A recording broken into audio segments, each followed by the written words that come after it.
Okay. Here we go then. Get All the set up. best. Good luck. Oh, Break a leg. thanks.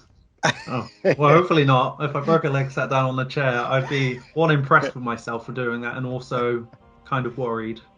In today's Warhammer 40k podcast, I'm here with Alex from Tabletop. No, it's not that at all. No, it's all good. Alex attempts tabletop. That's the one. In today's Warhammer 40k podcast, I'm here with Alex from Alex attempts tabletop. I'm not quite sure how to help you with that. Yeah, same, thanks. There we go, we had that one. The robot chip in and all. Okay, right. Start again. Third time. At least we got loads of like snippets and stuff, outtakes. Outtakes, yeah. Okay, here we go. In today's Warhammer 40k podcast, I'm here with Alex from Alex Attempts Tabletop. That's and me. It's coming Right up. Necrons! Perfect. I know the words. It's all good. I have watched your videos. Once. Once, yeah. I had to quickly do a refresh before this. I was like, geez, this is going to be awkward if I don't even know the whole coming right up.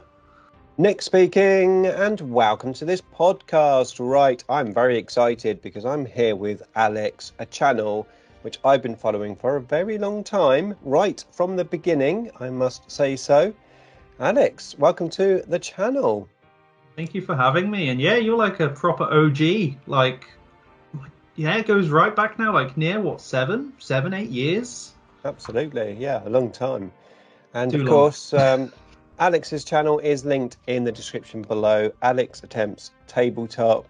Make sure you check it out. Show him some support because I know that he would really appreciate it. And of course, I would really appreciate it. I would. Thank you. Indeed. Now, before we talk about your channel, we're going to have a chat about your hobby and maybe find out a little bit more about you. So if you're ready to go into the hot seat. I'm in the seat already. You're I am already in prepared. the seat. I have the heating on, so technically it is kind of a hot seat. It's getting warm in here. I'm prepared. Okay, well, here we go then. So how did you get into this awesome hobby of ours? Well, literature, books. So this is years ago now. I was in my second year of uni and I was back home with like a part-time summer job.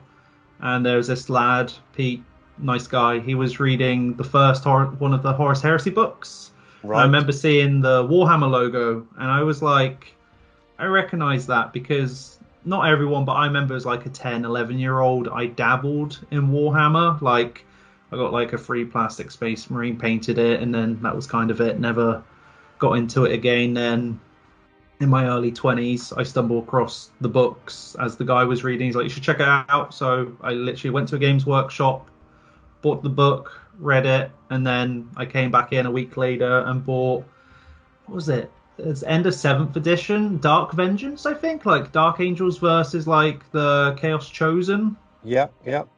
And I painted them really badly, had no idea how to play. And many years later, I can paint a bit better, but I still play pretty badly. But I can at least play now. So that's pretty cool. That's progress.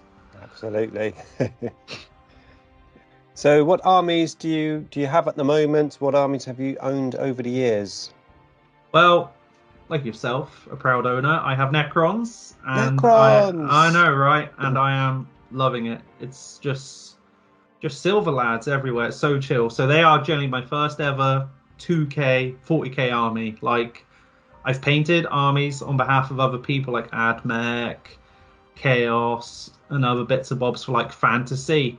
But Necrons is my first 2K army, taken it, played games with in 10th edition. So I would say it's my only army. I dabbled a bit in Age of Sigma with AOS 2 with Nighthaunt, Goblins and stuff.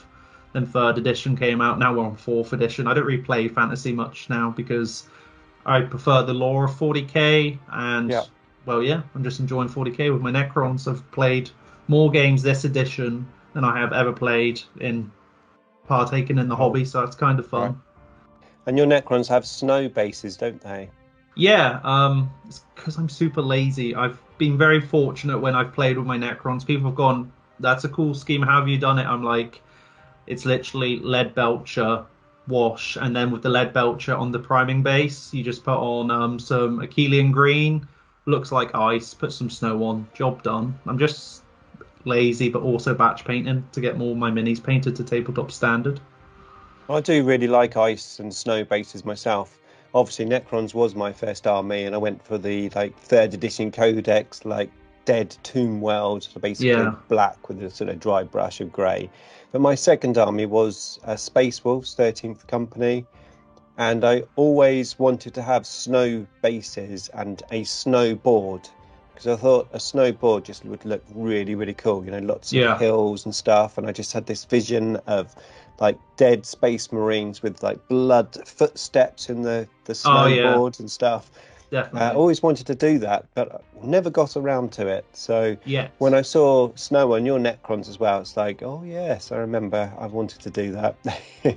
You still have time. Still have time, absolutely. I hope so. I hope so. Jeez.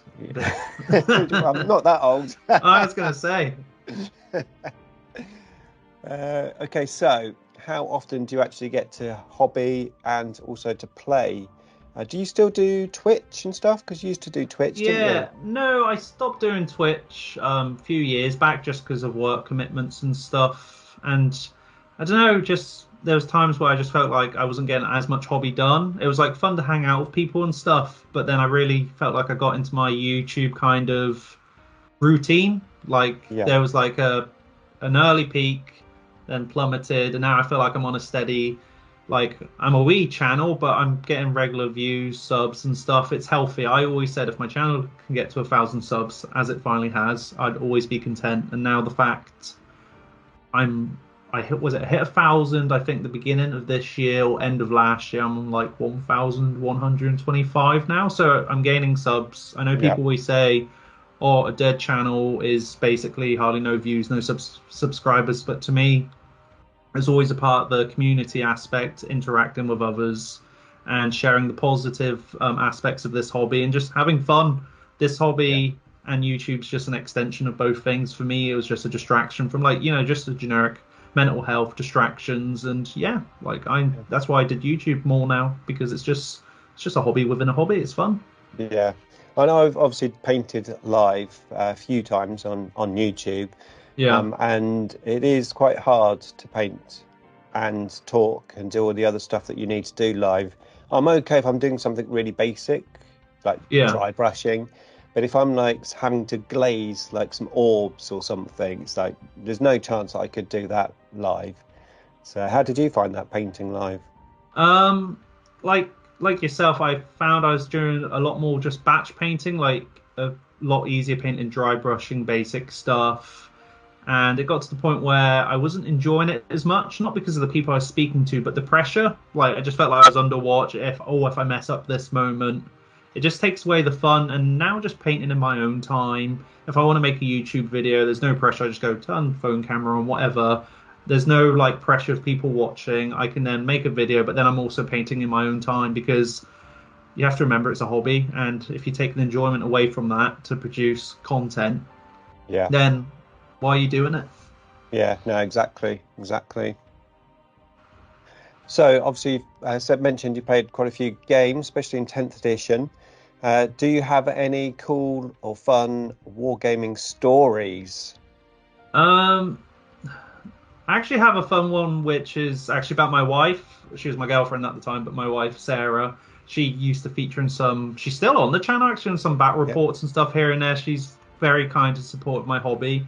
I think it was a second edition AOS kind of event day at a Games Workshop, and I actually made a video about what happened. But I just find it so funny. So Sarah's she's very supportive, but she don't really care. But she'll happily play if I paint an army, explain the rules. She's like, "Cool, I'm happy to roll dice and win," because she likes to win, right, which is yeah, fair enough. Who doesn't? So we went to this event. She built like a Griffhound Charger, which is like a Stormcast, basically Space Marine for Age of Sigma, against like a Terrorgeist, like undead zombie vampire. Yeah. And this person was just like overly cocky, like nice person, but overly confident, saying, "Oh, you can't kill my Terrorgeist." And Sarah's like, "Oh, what do I need to do to kill it?" He's like, "Well, you're going to need sixes, then sixes again, and then sixes again, and then somehow it will die." And Sarah's like, "Okay, sixes. Oh, okay, sixes. Oh, okay, six. Oh," and he's like, "Oh, it's dead." And she's like, "Oh, did I kill your Terrorgeist?" And he's like bummed out, and she's just like, "Oh, okay, cool." Like unfazed, unbothered, but she still mentions that as well. Like she was like, that was a cool moment because even though she doesn't care, she can roll dice really well. She's always getting like 5s and 6s, and I'm always like getting 1s and 2s. Reminds me of Richard. Yeah, He can't throw a 1 or 2 for his life. And now I wish I could roll. Yeah, I've been trying to think of some wargaming stories for me also to share, like in the podcast. I haven't done one for a few weeks, so I thought I would do one in today's. Oh, awesome! So I was having a think earlier, and I remembered a game that I played with my Eldar, and I set myself the task of winning the game without killing a single model from my opponent's army. That was my task. It's crazy, right? Sounds crazy. Impossible, but also doable. Well, it was back in the time of 5th edition, where you scored right at the end of the game. So whoever was on the objectives at the end of the game won. And obviously with Eldar, they were quite fast. So what I was basically doing was zooming around the board. Well, when you moved fast, you got extra benefits to your save, so you were more difficult to kill.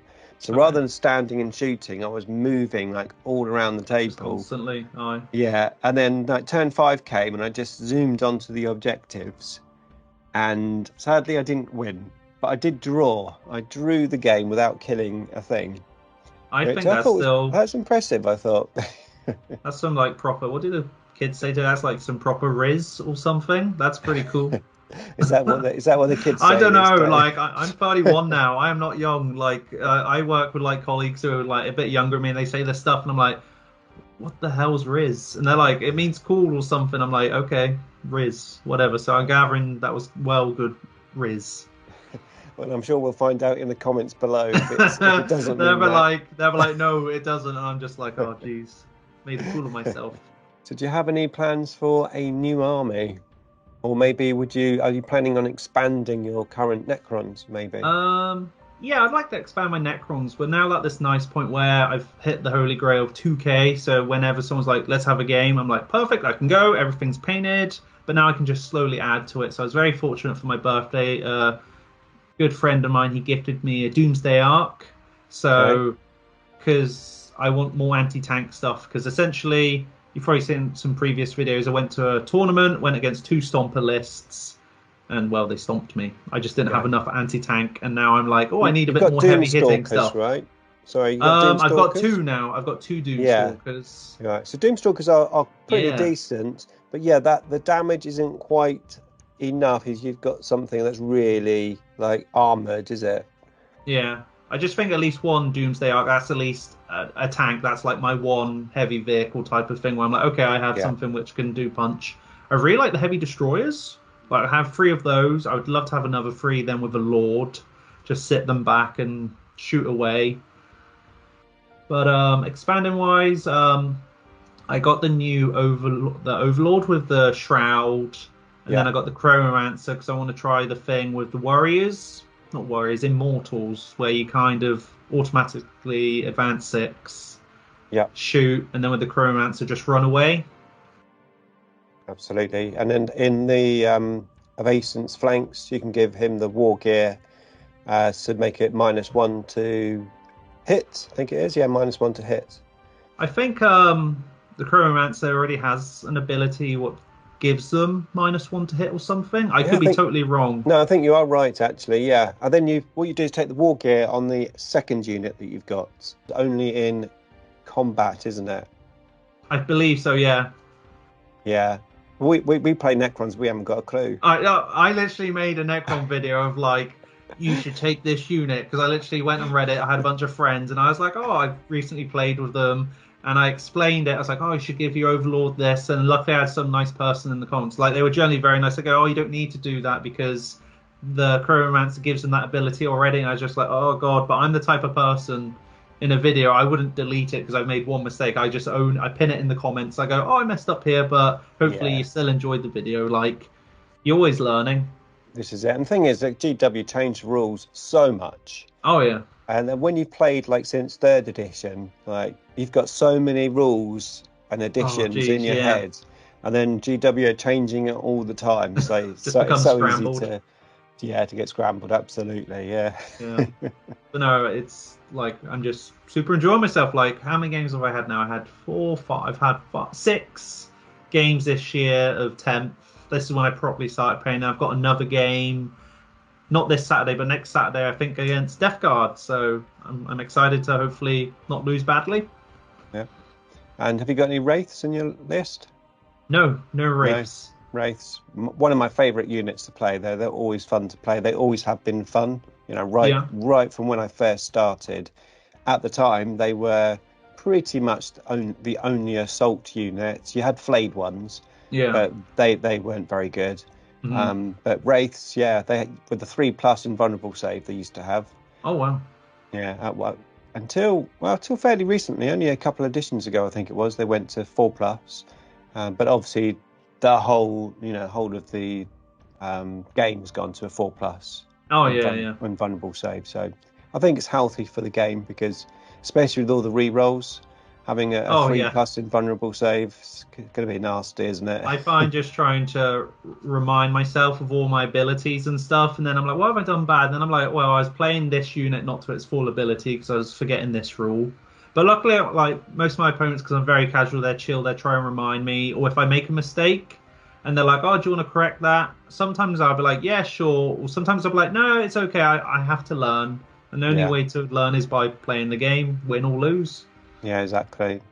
I think also when you first start playing, whoever you play against, the person that basically teaches you how to play the game, has a big impact on you.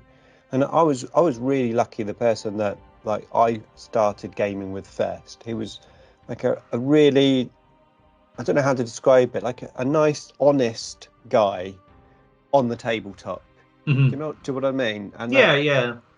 Like he used to if I say I shot him with something and I went onto the vehicle damage chart, and then I rolled a 1, just say, oh, unlucky, maybe next time you'll do better, and that sort of all rubbed onto me. It's and that's how I play. And I think if I'd not played somebody like that right at the beginning, it would have a bit of an impact on you and how you play. Oh, definitely. Like, there's been times when an opponent's made a choice, they're about to do it, and they go, oh, actually, and I'm like, if you want to change your mind, go for it, because you haven't fully committed yet. Be different if it was game breaking, it completely wiped me off the board, then I'd be like, well, no, I'm not going to let you completely do that. But I find when I've met people in game stores and stuff, and they're in a bit of a hobby slump, I find it's because they've just started playing a new game, and the friend who's trying to teach them is not really teaching them, they're just beating them constantly. Yeah. So then that just gives them a negative experience, and then they're like, why am I going to play this game if I'm always going to lose? I'm not saying that you have to give people cheap wins, but you can give someone a sense of achievement and excitement. Like with my tournament, I lost 3 games in a row, and my last game I won, and I was over the moon because I was seeing improvements throughout the weekend. I was getting better with my decision making, how I was utilizing my units. And then that last game, I was like, oh, I kind of had a eureka moment where I was like, I kind of played my army to its best abilities against this list, and because of that, I won. Yeah. And then the few weeks after, I get completely smashed. But that's not the point. It's you got to learn and just have fun, but not get slaughtered to the point where you're like, what's the point of playing if I'm always just going to have a miserable time? Yeah, exactly. And obviously, if you have your fixed 2K list and that's what you play, you are going to get used to all the rules and stuff. Mm-hmm. Maybe that's just half of my downfall sometimes. It's I do play different lists quite often. Yeah. Because it's fun, it's good for the channel as well. People see different lists, but it also means that each time I play, I've almost got to learn the rules again. Yeah. And then if in 2 months' time I go back to a list which I've played before, I've sort of got to relearn, what does that enhancement do? What does this do? So playing one list continuously will make you a better player. with that list, and also obviously get you to learn the rules of the army as well. Excellent. Well, it's great finding out about your hobby. I'm going to have a little chat now about your channel. Alex Attempts Tabletop, of course, linked in the description below. Make sure you do head on over and give him a sub. And yeah, you ready for the channel questions? Yeah, go for it. Let's go. Excellent. Okay, so what inspired you to start a YouTube channel? Oh, some Alex Attempts Tabletop lore. I love it. So essentially, on the day I decided I was making a YouTube channel, I literally just came back from Nottingham because I just had an interview to be a manager, a train-up manager with Games Workshop. Right. I literally travelled up on train. They paid for my travel, my hotel, went and looked around Warhammer World. And I came back, once again, I was speaking to Sarah. And I was there like, I don't think I got the job. And she's like, why? I was just like, just don't think I got the job. But then I was still like, I still want to encourage people, recruit people into the hobby, talk about it. And she's like, how are you going to do that? And I was like, I guess maybe I'll be a YouTube pleb and make some videos. And she's like, well, if you want to do that, do it, have fun. So literally, I remember was in Cafe Americano, whatever, in Plymouth, which isn't around anymore. And I was just there on the YouTube app, and then I downloaded it, and then I made a cruddy little logo with like some online Photoshop jobby. And I was like, okay, I've made a YouTube channel, what do I do?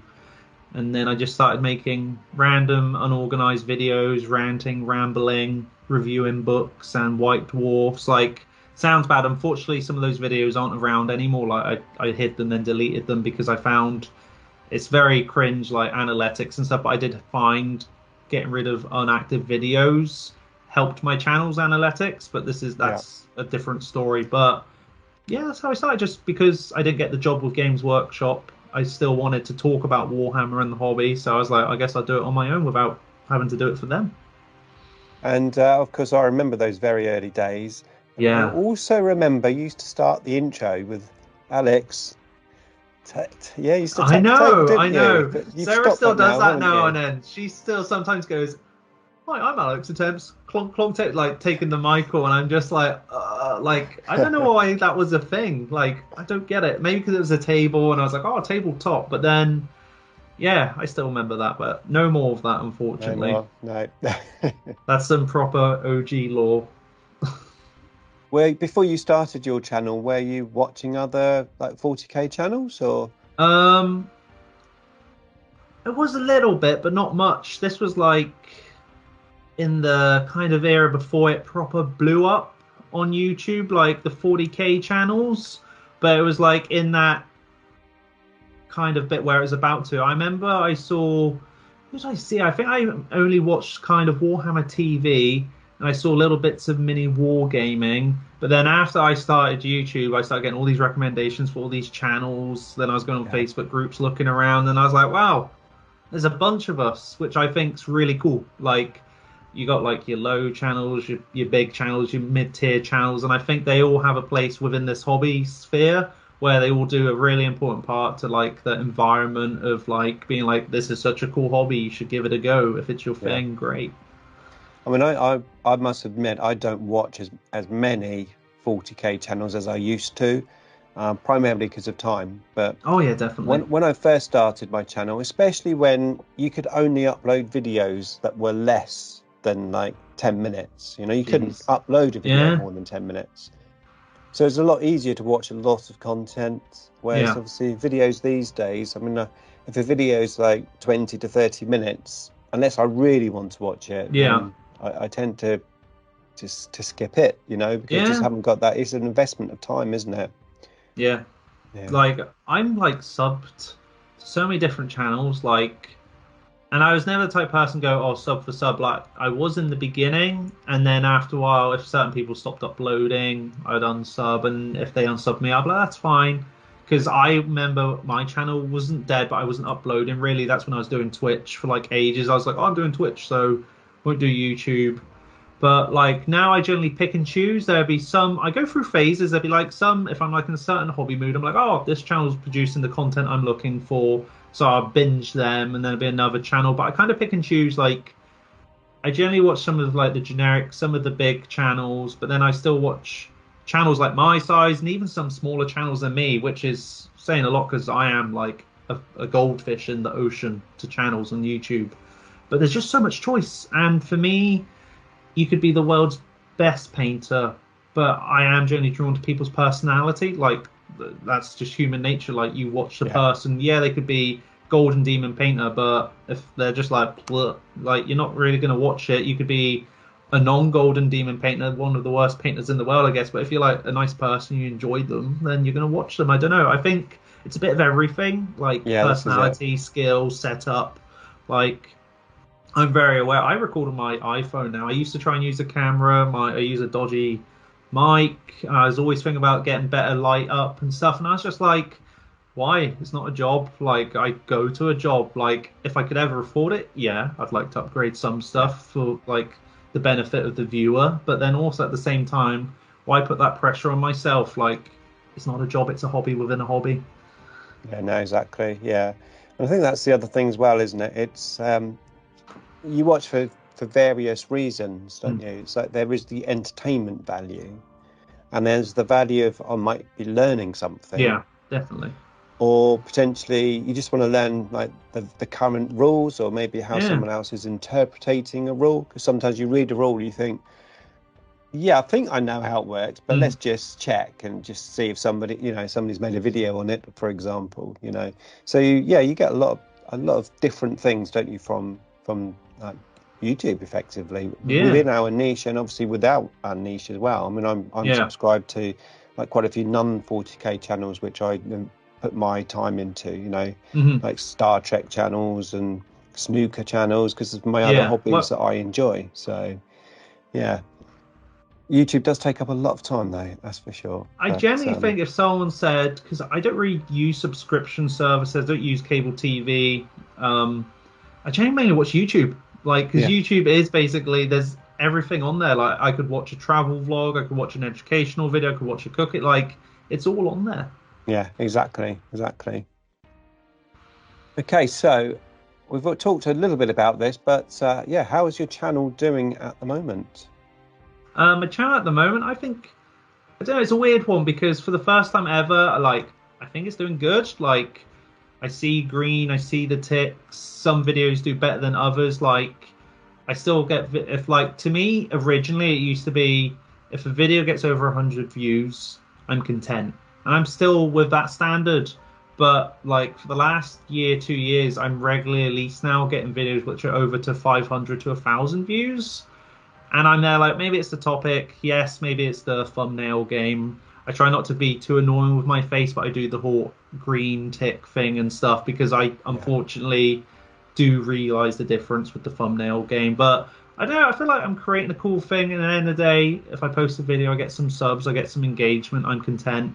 But I will always try and make videos I'm interested in, because there's no point just trying to be like, here's a thing I'm not interested in, but because it seems current, I'm going to talk about it. So, like, my YouTube channel is basically me just going in circles, because one week I could be like attempting to talk about rules because I recently played a game and I'm like, oh, I'm thinking about rules a lot, let's make a video about rules. And then the week after it could be me painting because I've painted something. And then the week after, if I'm stretched for time with work and that, but there's like an article or product I'm excited about, I'll then do like monotone voiceover, oh, let's talk about this article. But yeah, it's like, it's all over the place. And now and then a rare treat, I still like to think about doing the odd battle report. I've never done many. Like I said, I think I did 2 for Age of Sigmar 2. I did some for Aeronautica Imperialis, and one day I want to do like a boarding action kind of 40k game or 40k battle report. But I'm not putting that pressure on myself. It's just something which may happen one day. Yeah. Because it's nice to have like ideas what to do in the future. Yeah, well, that's what I'm currently running on. Basically, my videos are just about what I'm doing in the hobby, or what I'm excited about. I think tomorrow, obviously, this video won't go up tomorrow, but tomorrow in our time now, potentially we're going to have the new Necron Christmas detachment. Yeah, there was like, I won't say it to ruin it for people, but I saw somewhere there was like a little leak somewhere. So yeah, so I think it was one like of the pre-uploaded on YouTube, wasn't it? one of the big YouTubers basically accidentally sort of put it up, and somebody managed to write down the rules or screenshot it or something. So yeah, potentially that's going to, apparently it's happening tomorrow. But I'd like to make a video on it. I'd love to, like, as soon as the rules come out, crack on, make a video, get it uploaded to YouTube. The reality is I probably am not going to have time.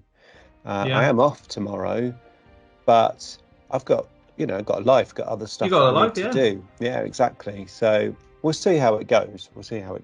I might make a video, it might be a few days later, we'll just have to see. But it is a balancing act, isn't it?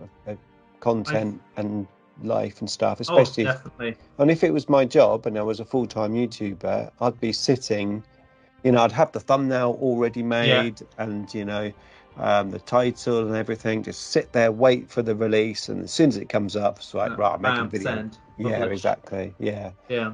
No, I totally get it. I remember when I say a lot younger, but when I had a bit more free time, I remember if an article was released, I was like, I can get a video out in an hour, 2 hours of like bang, trying to get that like news flash type of those early views. But now I'm there like, well, this is old news, but if my audience are interested still because I'm talking about it, they may still watch it.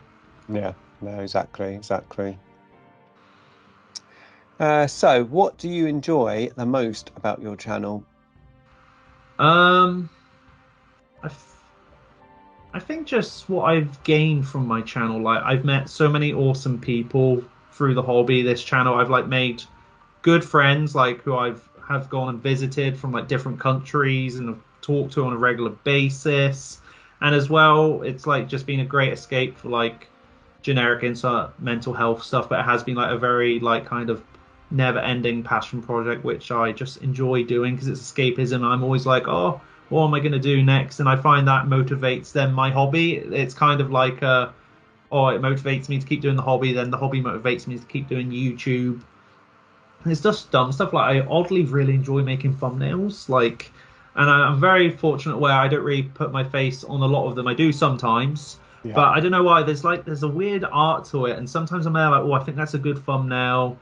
And sometimes it does good, and other times it doesn't. And I'm not afraid to change it and be like, oh, let's change this, and it could then do well. And I'm like, oh, why did it do well? Like, I know the whole joke about YouTube's like, you're never going to fully figure it out. Like, it's just kind of, like, I had a video, like in our current time, so not now if you're watching this person, hello, but current time, 5th of December, whatever, when I posted my video on Monday or Tuesday, first day or two, hardly no views. Then all of a sudden overnight I just gained like 500 views because my main viewership, which I find not odd, doesn't bother me, like I'm happy because there's a lot of them, is from the USA. Like apparently come 10 o'clock at night, through the night, the different time zones, views just go bang.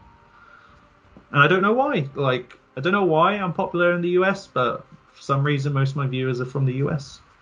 Interesting. I mean, I look at my percentages, obviously, and mine are roughly about 30% US, 30% UK.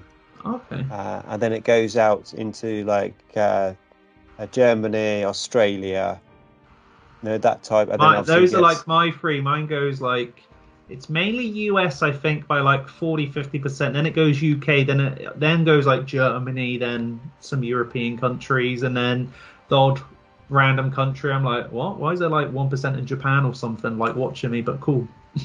Yeah.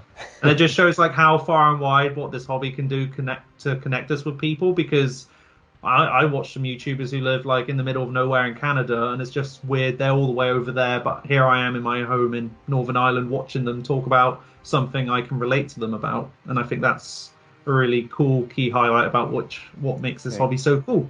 Absolutely. It is amazing that at your fingertips, with like a laptop or a computer, you have the whole of the world in front of you. Just crazy, isn't it? It's coming from an old dude. Don't like that. just work. Like, I'm 31 now, and people look at me because apparently I have a baby face, and I mention my wife. They see my wedding ring, they're like, "You're married? Like, aren't you like 21?" And I'm like, I wish I was that young again. No stress, simpler, no mortgage, no bills. Nah. Well, they just introduced computers into our school when I was like at GCSE like levels. Literally just came in. So yeah, I used to have a Commodore 64. Oh, Commodore 64. Before that, I had a VIC 20. I never had a Spectrum, but my cousin did. But yeah, I was there like right from the beginning of computers, and what we have now, it's just crazy how it's moved on. Yeah. I still remember if I wanted to like use the internet, I'd have to wait for the landline, and someone would be on the phone. They're like, "Get off!" I'm like, "Oh, my bad." Yeah. And then having like a PlayStation 1 and like, because I was lucky born in '93, so I can actually say I'm a '90s kid. Because you get those posers who were born in 1999. I'm like, you didn't live in the '90s. No, this is it. Yeah, and I was born in '72, but I only really remember the '80s. I remember some of the late '70s, obviously. My dad was '72 as well, so right. he mentions the '80s and stuff, and I see old photos him with like the '80s styles and stuff. I'm just like, wow, different times. Absolutely. Okay, back to your channel. Yeah. So, what is your goal for the channel? I don't know. That's like I said, because now I hit 1,000 subs. It's kind of like just keep going and see where it goes, I guess. Like, yeah, I'd like to maybe one day in the mad world get to 10,000, but that feels like such a pipe dream. I don't really think about it. For now, it's just keep making videos, enjoy myself, hope the sub counter keeps going up, and never really be like, have the pressure of be like, oh, I'm not gaining subs enough, or I'm never going to get anywhere. Because it's weird, like, I think YouTube sometimes really tries to be like, you need loads of subs, loads of views, which is true, but this isn't my job, it's a hobby. So, one, I don't have that pressure, but there is some enjoyment of seeing, like, good feedback, seeing views, the green tick, it just, dopamine, whatever. You like green tick, when you see your videos top 1, you're going to feel good, because you're like, oh, I've done something good. But I don't know, like, yeah, I'd like to be like, I don't know, like 10,000 subs more. Yeah. But then I see some channels where they're like 40, 50, 60,000 subs, but they haven't stagnated, but you feel like they've lost that bit of spark because they're just trying to play the algorithm YouTube game because they've made it their job. Like, cool, good for them. I wish I could. Just keep enjoying myself and hopefully meet new people, spread the hobby. And yeah, just have a good time. Like, enjoy it as much until they ban me off YouTube for being annoying, I guess, and not using a script. Well, I think getting to 1,000 subscribers is like a huge achievement, actually, for like YouTube. I mean, the percentage of people that actually get to 1,000 is actually like really low. It's like 6%, I think, of YouTubers only get to 1,000 subscribers, and then to 10,000 subscribers, it's like even lower. Most people give up, first. They should send me a plastic plaque, not the silver or gold. I just want a little plastic plaque which says 1,000, like this big. That's it. And I'm just like, hold it in my hand. I'm like, that'll do. That was worth those 6-7 years of badly attempting to make videos. Well, I've got. I don't know if you saw. I've got the YouTube Lego. I did see, yes. Symbol. So that's part. So it's quite interesting. It's part of they call it the High Five Club. Okay. I don't know why I got selected. Maybe because I've been on YouTube since like 2009. So maybe it's like a long-serving thing. Or I'm not sure. That's still really cool, though. Like, that's an achievement. It is, yeah, and it is really good because every couple of months they send you like vouchers and stuff. Like I've had a free Greg's sausage roll. I've had a free Costa coffee, and then I got the choice of M&Ms with a YouTube logo on, or the Lego YouTube logo. That was the last one. And I thought I'll go for that Lego one. It's probably the nearest I'm going to get to a silver play button.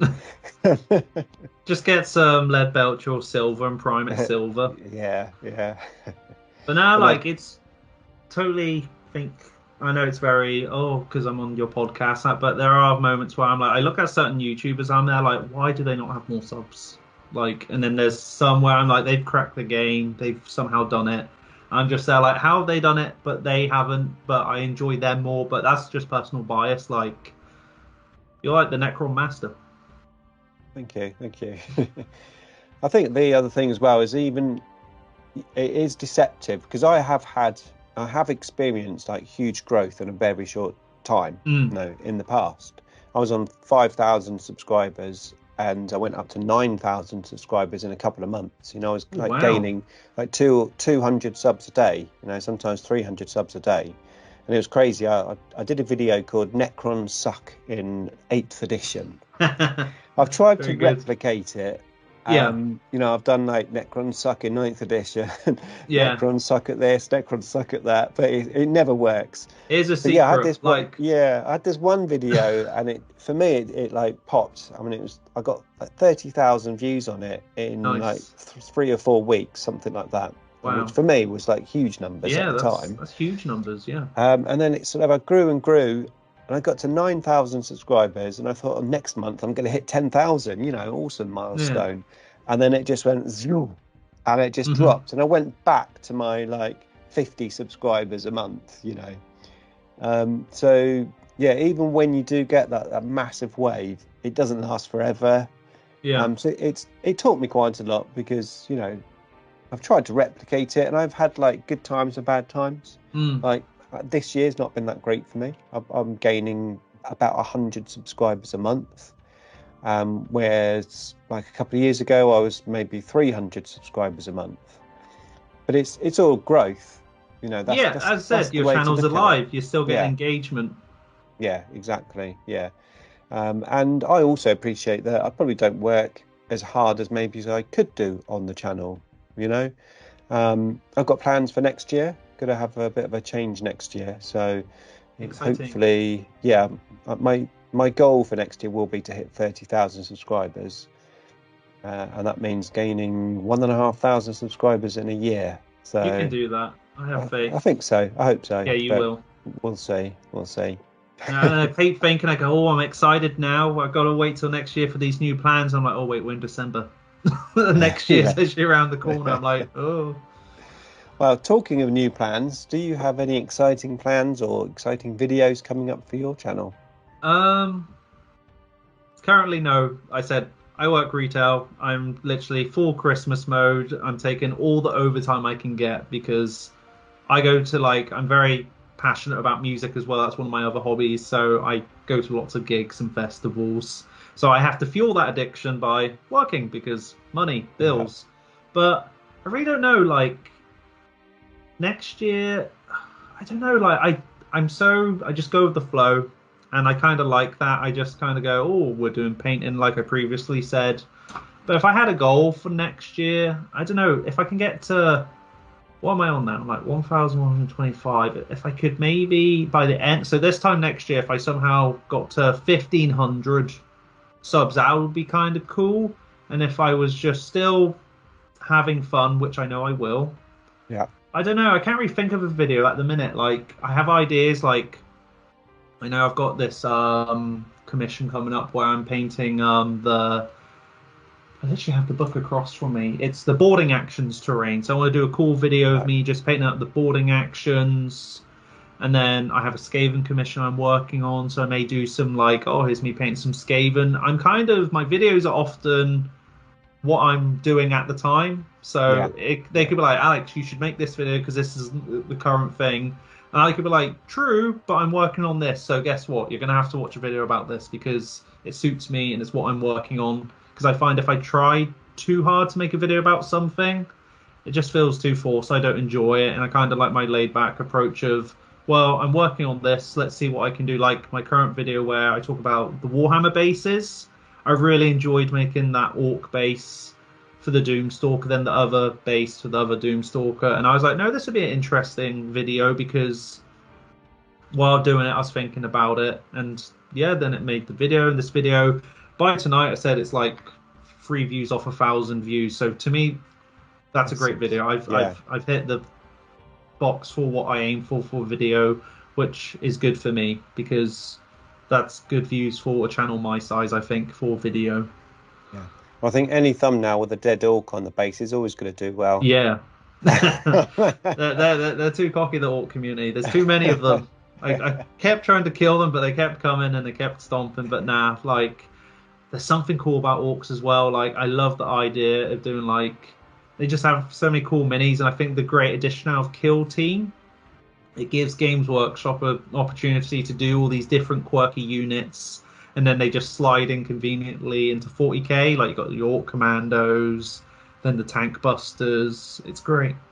Okay, it was great learning about your channel. Thanks for that. Now we're going to move on and have a little chat about 10th edition and the state of play. However, the first question, nice easy one for you. Out of all the editions, and if you could tell us which editions you've actually played, which is your favourite? For me, it would just be 10th, because this is the first time I've had a full-time army. So I've played the most games in 10th. I had like little skirmishes in 9th, and then hardly played in 8th. I did like 2 games in 7th. But in those 7th, 8th, and 9th, I was mainly just painting, hobby, and I was never really playing. But for the first time with 10th, I said, come next Saturday, be my 7th game. I feel engaged. I've actually played the rules, played to the objectives and stuff. So I don't know, like, there's certain parts where I'm like, oh, there's a bit too much going on, but then there's parts what I like about that as well. So like secondaries and stuff, and it's not just, oh, let's wipe someone off the board. There's a lot more going on. Yeah. So obviously, yeah, the missions, like you say, there are secondaries, etc.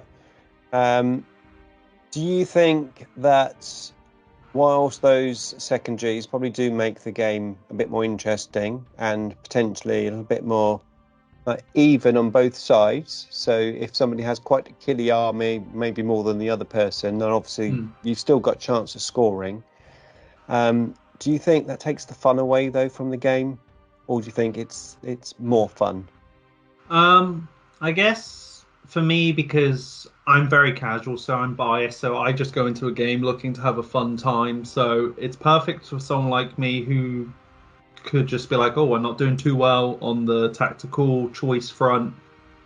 Oh, if you go on the corner edge of this table, you'll get 5 points, and I conveniently have some the Necron snipers, death marks, yeah, and I have them in, and I'm like, oh, perfect, bang, there we go, 5 points, pat on my head, I've played to the game, I've got myself some points. But then there's moments where I'm just like, I just want to shoot you. And my opponent would be like, why? That's pointless. Play to this. And I'm just like, no, I'm going to shoot you. And then I'm just like, yes, I shot you. Yeah. I think you're exactly the same thinking as me as well. I think they're really good. They're fun. They do make you think. They're tactical, but also at the same time, yeah, sometimes you just want to shoot someone, don't you? You don't want to stand there and do an action. It's like, no, this is Necrons. I'm not just going to stand there and just raise a banner or something, you know? Yeah. Oh, yeah, when you have to use an action or something. Yeah. I remember literally my last game, which I lost badly, but I still had such a great time. I killed somewhat, like, there was a single fire warrior left, because I think it was like overwhelming force or something. So I technically was playing to the objective, but I had my Catan, and I just killed this one fire warrior in my Catan, and the guy's like, that's such an overkill. You could have gone, put your Catan over here, then wait for the third turn, but I don't really think like too far in advance. And I was just like, no, it was there. It was bothering me. It's dead now. Goodbye. Yeah. I think that's the thing with the missions is it's very much done in the list building stage. You know, if you've list built specifically for the secondaries, you know, to be able to do all the secondaries, then it's great. But if you don't do that, you just say, well, this is my army, it's 2,000 points, I'm going to play it. And then like this card comes up, it's like, oh, well, I haven't got anything that can do that. Yeah. You know, so I'm definitely downside of the secondaries and stuff. There are moments where, once again, in this game, my opponent was great, really helpful, chill. They're just pulling cards what was perfect for them. And I literally then got the secret mission because I was like the one with the lowest scoring points. Yeah. And I looked at all 3 secret missions, and the opponent was like, can you do any of them? And I was like, I literally can't do nothing. So this is pointless to me. So I can understand then sometimes the frustration with like the secret missions or the secondaries, where if your list is built just for fun or whatever, it's what you have, and then you're like, well, I can't play then to the objective game, so I'm kind of at a disadvantage. Yeah, yeah. And obviously, before Secret Missions, I don't know if you played the Leviathan card set or if you've just played Prior No, Nexus. I've just played Prior Nexus. Right, okay. So the Leviathan ones, rather than Secret Missions, they were gambits. Oh yes, Gambits, yeah. Yeah. And they were definitely harder to do than Secret Missions. I mean, some of the Secret Missions you can actually build within your list to easily do them. So again, it's all in the list building stage if you want to be like competitive, you know. Yeah, I am yeah. really the last person to be competitive. I think I've got to a point now where I've got my list and I just want to play it to a kind of okay level where it can do all right. I could potentially win or lose, but now, like I've been repeating throughout, because I'm just always repeating myself, I've got my 2K Army Necrons. I am now looking at ways to improve them. I wouldn't say to the point of meta, I'm like, this is unbreakable, I will win all the time. But like getting the use out of my units and the points, like I was saying, changing up my OG Overlord for the one with the Shroud and getting the most use out of my Immortals, because before I was just walking up the board, I would shoot a bit, then they would die because I wasn't getting up the board quick enough. And now I'm like, well, I want them to get a bit more point use. I want to get more fun out of them.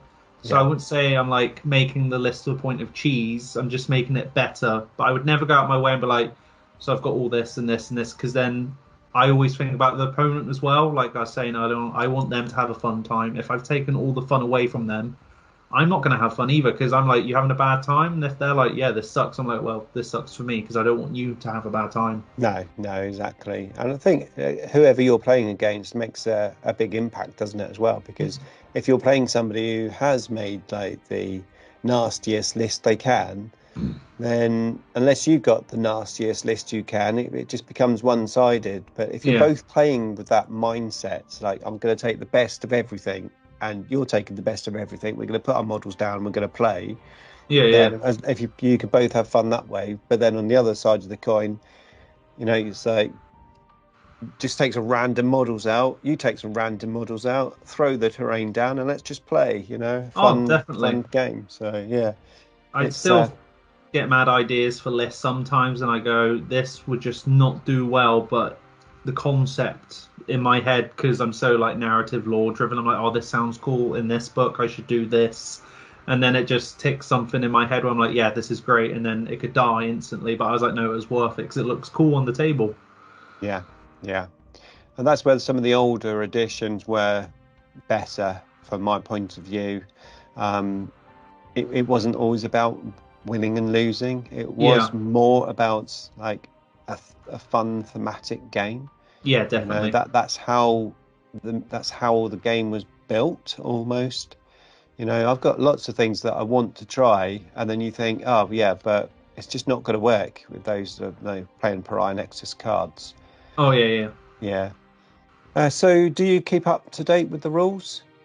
Yeah, I kind of try to remember them when I play, and then when an article's posted, I'll have a glance, but I kind of do a revision before a game. But luckily, I said, because for once, I'm getting, as I said, I had some games in October, I had a game in November, I'm going to have a game in December. My goal is kind of for next year, if I can at least get a game once a month, or even one or two in the space of a month, but then that pays off for 2 months.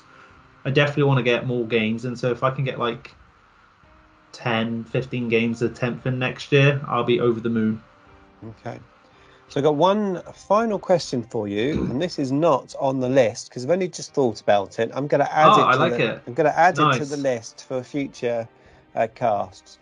But what is your opinion of stopwatches at tournaments? So I'm going to cough because I'm that angry about this. Stop clocks. You know what? There was a local gaming venue near me, and it was promoting a 40k event, and I was like, oh, I'm tempted to go because I just literally came back from one in October. I was excited. I was like, yeah. And they were like, oh, if you're not playing to a certain speed. So I get it. So it encourages you. But they were like, but you can if you want they will use chess clocks, and straight away I was like, I don't want to go now because I feel under pressure. I don't feel like I'm playing a game and chatting to my opponent. I feel like choices, or I'm doing this, stop the clock. Like, if people enjoy it and they want to use it in like that certain tournament environment, cool, whatever. It does nothing to me. But at the same time, it gets to the point where I'm like, yeah, I'm okay. Like, and it goes to a point where I've heard in the past where people have tried to call Warhammer a competitive sport. And in my head, I'm there like, yeah, it's competitive, it's gaming, it's kind of a table-themed sport, but it's not a sport. We're not athletes doing these amazing make it into things. The Olympics, is it? Yeah, like I regularly watch NFL, go Bucks, and all that, but I watch these guys do this crazy stuff, and then it's like I roll in sixes. I'm like, oh my god, this is the greatest athletical feat I've ever witnessed. It gets to a point where people, I think, try to avant-garde over jazz up their thing they're excited about. So that was my little tangent about clocks and how I think it's a bit full of itself. But then I also agree, if it's for the setting and it's proper tournament and it works and everyone's gone there with that in mind, then cool, totally, whatever. But nah, it's not for me. That's interesting. I've never played with the clocks. I would be tempted to, if I had some clocks at hand, I would have a go and try it. I don't think it'd be too much of an issue for me with like Necrons, because they don't tend to be very long-winded. You know, usually it's like a bit of movement, a bit of shooting, not much assault. Your turn. So I don't think I'd have an issue with the stopwatch. My bias as well is because I'm still so new, so I'm very self-aware that I am probably still a bit slow. So there's more maybe fear behind my anti-clock stopwatch agenda. But yeah, I agree with Necrons. It is half the time, oh, you move 5, all right, you move 8, shoot, job done. So I think maybe in a year's time, my opinion may be less anti-clock, because I may be more confident that I know all my rules, I know all my unit abilities. But at the same time, I don't know, it just gives me a bit of a feel bad, like the idea of a clock and just be like, let's go. And it's just like, I don't know, it just feels like it takes away that human interaction. Yeah, this is it. I always find there's one like pivotal moment in a game where I do have to like stand back and take my time.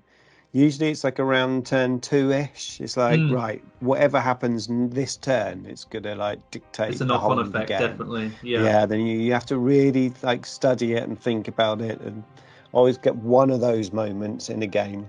But generally, I think I'm not like mega fast, but I don't think I'm a slow player. Let's put it that way. So, but I'll let my opponents tell me whether that's true or not. Yeah. Well, excellent. It's been awesome talking to you. Thanks so much for coming on the show. Really appreciate it. Hope you enjoyed yourself. I really have. Thank you so much for having me. I didn't know what to expect. Like, I know I was going to be asked questions and stuff, but it's been like such a natural conversation, which I think is one of the best things. You know, I thought it was going to be very like, blah, blah, blah, and I'm like, oh, da, da, da. But no, it's been like really cool. We could probably keep talking just about the hobby and things. My anti-stop clock agenda, even though I have a watch, so I don't hate clocks that much, I guess. But hey ho. Yeah, brilliant. Excellent. Well, just once again, a little reminder that Alex's channel is linked in the description below, to make sure you check it out. In the meantime, here is a playlist featuring all of my other podcasts for you to check out. Go listen to it.